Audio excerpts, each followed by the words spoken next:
আজকে আমরা জানতে চলেছি মহাপ্রভু সন্ন্যাস কীভাবে নিয়েছিলেন। শ্রীকৃষ্ণের প্রতি ব্রজগোপিকাদের গভীর প্রেমে মহাপ্রভুর প্রবল শ্রদ্ধা ছিল এবং একদিন ভগবানের প্রতি তাদের ভক্তির প্রশংসা করে তিনি কৃষ্ণ নামের পরিবর্তে গোপীদের দিব্য নাম কীর্তন করতে লাগলেন। সেই সময় তার কয়েকজন পড়ুয়া সেইখানে উপস্থিত ছিল এবং যখন তারা দেখে যে মহাপ্রভু গোপীদের নাম কীর্তন করছেন তখন তারা অত্যন্ত আশ্চর্যান্বিত হলো। মূর্খের মতো তারা মহাপ্রভুকে জিজ্ঞাসা করলো কেন তিনি গোপীদের নাম কীর্তন করছেন, এবং তারা তাকে উপদেশ দিল শ্রীকৃষ্ণের নাম কীর্তন করার জন্য। মহাপ্রভু দিব্যভাবে বিভোর ছিলেন, কিন্তু তারা তার সেইভাবে বাধা দিল। তিনি তাদের তিরস্কার করে সেখান থেকে দূর করে দিলেন। সেই সমস্ত পড়ুয়ারা মহাপ্রভুর সমবয়সী ছিল এবং তার ফলে তারা মনে পড়ল যে মহাপ্রভু যেন তাদের সমপর্যায়ে ভুক্ত।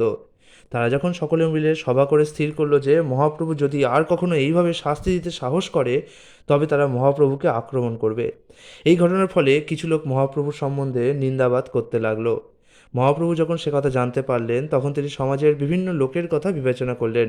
তিনি ভেবে দেখলেন যে পড়ুয়া, অধ্যাপক, সকাম কর্মী, যোগী, অভক্ত এবং নাস্তিক এরা সকলেই ভগবত ভক্তের প্রতি বিরূপ মনোভাবাপন্ন।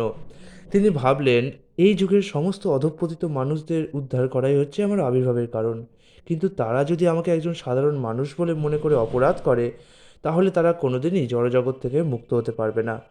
তারা যদি পারমার্থিক পথে জীবনের উন্নতি সাধন করতে চায় তাহলে অবশ্যই আমার প্রতি শ্রদ্ধাপরায়ণ হতে হবে এবং আমাকে প্রণতি জানাতে হবে।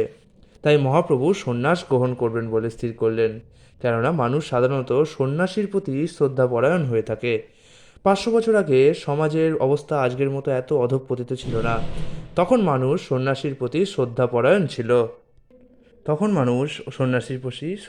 ছিল এবং সন্ন্যাসীরাও খুব কঠোরভাবে সন্ন্যাসের আশ্রম পালন করতেন। এই কলিযুগে সন্ন্যাস গ্রহণের খুব একটা পক্ষপাতী মহাপ্রভু ছিলেন না, কেননা এই যুগে খুব কম সংখ্যক সন্ন্যাসীর পক্ষেই সন্ন্যাস জীবনের কঠোর নিয়ম পালন করা সম্ভব।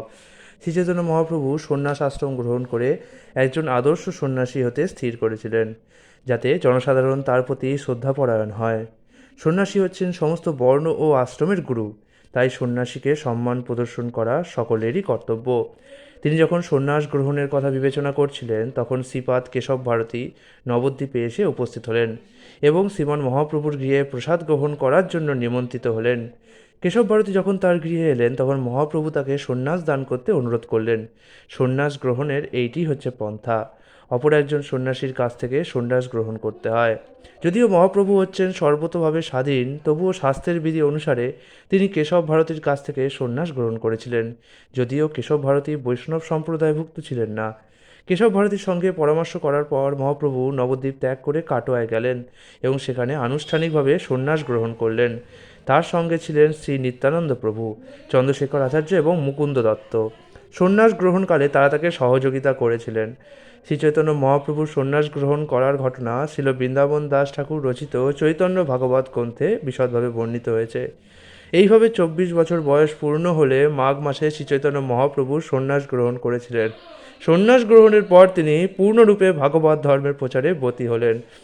যদিও তিনি গৃহস্থ আশ্রমে পুরোপুরি ভাগবত ধর্মের প্রচার করেছিলেন, কিন্তু তিনি যখন সেই কার্যে বাধা পেলেন তখন তিনি পতিত জীবদের উদ্ধার করার জন্য গৃহের সুখ স্বাচ্ছন্দ্যের জীবন ত্যাগ করে সন্ন্যাস আশ্রম গ্রহণ করলেন। গৃহস্থ আশ্রমে অবস্থানকালে তার মুখ্য পার্ষদ ছিলেন শ্রীল অদ্বৈত আচার্য প্রভু এবং শ্রীল শ্রীবাস ঠাকুর, কিন্তু সন্ন্যাস গ্রহণের পর তার মুখ্য পার্ষদ হলেন শ্রী নিত্যানন্দ প্রভু, যাকে তিনি গৌড় দেশে প্রচার করার ভার দিয়েছিলেন, এবং স্বর গোস্বামী, যারা যথাক্রমে হলেন শ্রীরূপ গোস্বামী, শ্রীল সনাতন গোস্বামী, শ্রীল রঘুনাথ ভট্ট গোস্বামী, শ্রীল গোপাল ভট্ট গোস্বামী, শ্রীল রঘুনাথ দাস গোস্বামী এবং শ্রীল জীব গোস্বামী, যাদের তিনি কাজ দিয়েছিলেন বৃন্দাবনের লুপ্ত তীর্থ উদ্ধারের এবং শাস্ত্র প্রণয়নের দায়িত্বভার। এইভাবে শ্রী চৈতন্য মহাপ্রভুর ইচ্ছার প্রভাবে বৃন্দাবন ধাম এবং তার মাহাত্ম্য প্রকাশিত হলো। হরে কৃষ্ণ।